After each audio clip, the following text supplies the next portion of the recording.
Армысыздар, құрметті көрермендер. Саят Медеуов Мейрамбек мендей бола алмайды.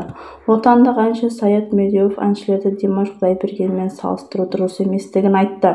Нартай Аралбайұлының берген сұхбатында өнер иесі қазақты әлемге танытқан Димашпен мақтану керектігін мәлім етті. Бағдарлама жүргізушісі әншіден байқайсыз ба?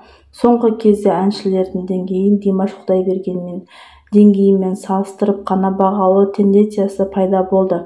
Тіпті бұрыннан келе жатқан әншілердің өзін бәрібір Димашта емес дей салатын жағдайды да көреміз. Димаш рас қазақтың мақтанышы десе де дәл осы бағалау жүйесіне сіздің көзқарасыңыз қандай деп сұрады. Ал өнер иесі бұл бағалаумен келіспейтінін жеткізді. Мен келіспеймін. Бәйгенің аты мен көкпардың атын салыстырмаймыз ғой. Сол секілді екі әншіні салыстырудың керегі жоқ. Мені қанша жерден мықты десе Мейрамбектей бола алмаймын. Мейрамбекті қанша мықты десе де ол мен бола алмайды. Біреуді біреумен салыстыру мүмкін емес. Рингке шығып төбелеспейтін бокс емес.